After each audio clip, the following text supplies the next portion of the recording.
Hi there, I'm Daphne Walbridge from the First Year Principal, and I help new and aspiring principals thrive as conscious educational leaders.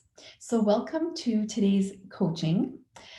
Today, I want to talk about the art of decision making, specifically when a school leader needs to make a tough call. So I'm going to talk about my process. It might work for you, or you might want to adapt it according to your style. But this is something that has worked for me in the past, and I thought it'd be fun to share my practice with you today. So when I first became a principal, I remember greeting my staff at the beginning of the year and explaining to them that I would undoubtedly have to make certain tough calls, being the principal. And so I was foreseeing what may come down the road. And I remember telling them that the way I would make decisions would always be to consult, obviously, and to act for the greater good of the school and the students. So I had already laid down the foundation, and this is my first piece of advice is to be proactive and to prepare your staff at the beginning of the year and to let them know what how you make these decisions, how what your process is. And that's what I had done. I had told them, I'm going to consult, and I'm always going to base my decisions on my core values, the values of the school board, the vision I have for the school, as well as the school board's vision, which aligned.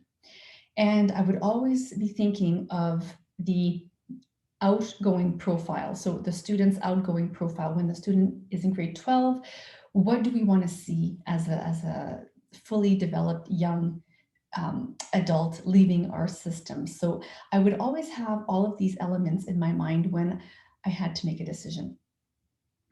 So that's the first part of the process. And I'm going to give you an example that I went through just to illustrate this in a concrete way. So we were approaching the end of the school year, and I was principal in a JKK school only. And that means that the classes had a teacher and an EPE, so an early ECE, early childhood educator. They were teaming up. And we had a great dynamic. Everybody worked really, really, really well together. However, I was thinking of maybe changing the teams up a little bit. I had two camps, right? One group were pro changing up the teams, and one group really wanted to stay together because they worked well together. So I had a decision to make.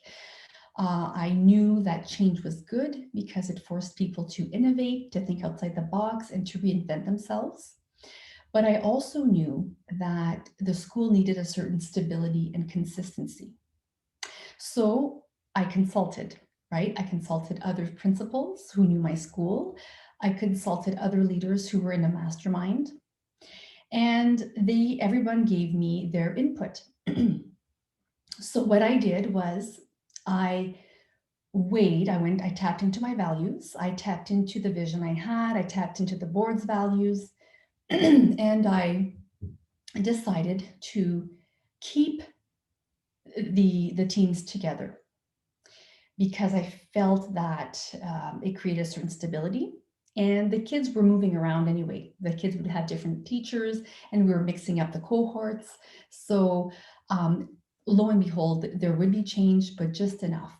However, I did prepare the teams that come the following year, there would be change. So that was a win-win. I got to keep the stability, they got to keep stability, but for the people who wanted change, they knew it was coming within a year's time.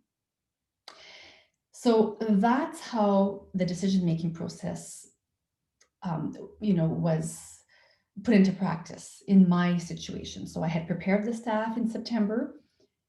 I had this situation. I dealt with it, consulted, decided according to my values, according to the school, the overall, wellness of the school. And then what I did, and this is where a lot of leaders forget this step, I called a meeting to present to explain to present my decision and to explain to the staff how I came about this decision.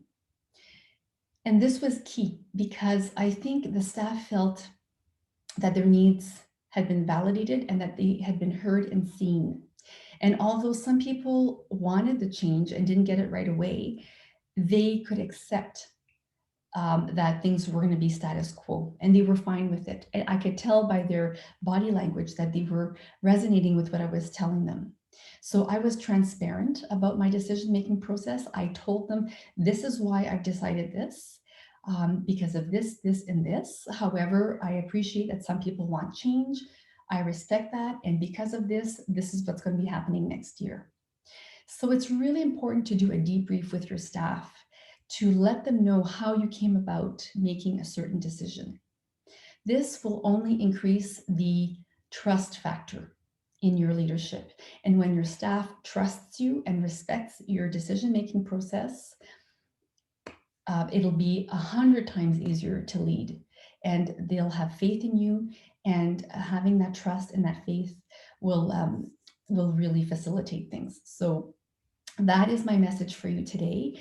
It's a process that has worked very well. It's about open communication. It's about transparency. It's about consulting, and it's about tapping into your values and the board's values, the board's mission, and your mission, and the overall arching um, wellness of your school. So I'd love to know what you think of this. And please feel free to leave your thoughts down below so we can keep the communication going. If you're looking for some great free resources, if you're an aspiring principal, I'd love for you to head on over to thefirstyearprincipal.com.